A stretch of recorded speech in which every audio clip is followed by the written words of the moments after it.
Hello guys, আজকে আমরা Harrison চেঞ্জের ইম্পারেটিভ সেন্টেন্স এর নিয়ে জানবো কিছু।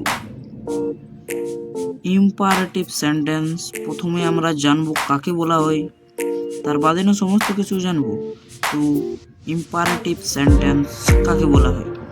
যে বাক্যের দ্বারা আদেশ, উপদেশ, অনুরোধ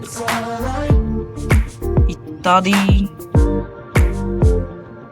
বোঝায় তাকে আমরা ইম্পারেটিভ সেন্টেন্স বলবো। তার বাদে আমরা উদাহরণগুলো জেনে নেব। ইম্পারেটিভ সেন্টেন্সের উদাহরণ: অলওয়েজ স্পিক দ্য ট্রুথ, মানে এখানে বলা হয়েছে সব সময় সত্যি কথা বলো। তো সব সময় সত্যি কথা বলো মানে এটা একটা অ্যাডভাইস হলো, উপদেশ দিল। তো উপদেশের ইংলিশ মিনিং হলো অ্যাডভাইস। তো এখানে আমরা অ্যাডভাইস দিয়ে দিয়েছি, সাইড ব্র্যাকেট দেখো। তার বাদে দেওয়া রয়েছে ডোন্ট ওয়েস্ট ইউর টাইম, মানে তোমার সময় তুমি নষ্ট করো না, এটাও হলো উপদেশ। তো এটাকেও আমরা অ্যাডভাইস দিয়ে দিয়েছি।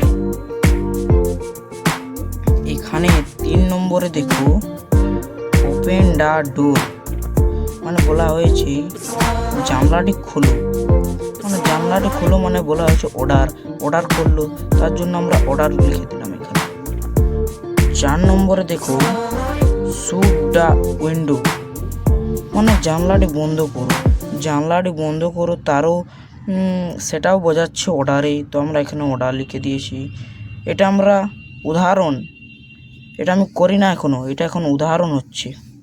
5 নম্বরে please give me a glass of water, মানে বলা হয়েছে আমাকে দয়া করে 1 গ্লাস জল দিবেন। এখানে সে বলেছে প্লিজ হলে আমরা এখানে চোখ মুদে লিখে দিব রিকোয়েস্ট। হ্যালো গাইস, এবার দেখো আমরা ইম্পারেটিভ সেন্টেন্সের নিয়মগুলো আমরা প্রথমে জেনে নেব।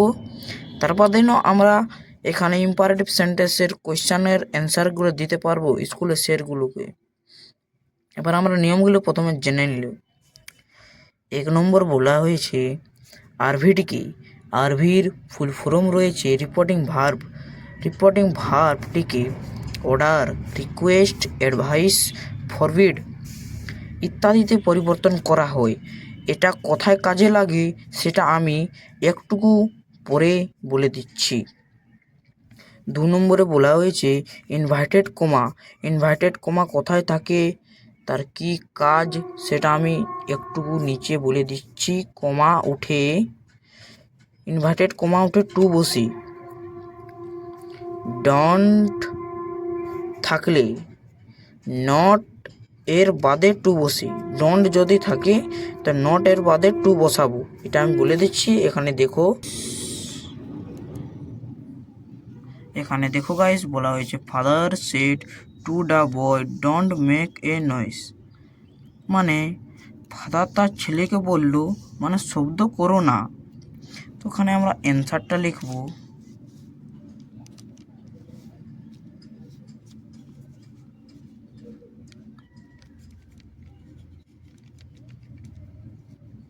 ফাদার সেড টু, এখানে আমি তোমাদেরকে বললাম আরভিটি কি। তো আরভিটি এখানে সেড টুটা হলো আমাদের আরবি। তো এখানে আমরা আরভিটির পরিবর্তনে কি লিখব?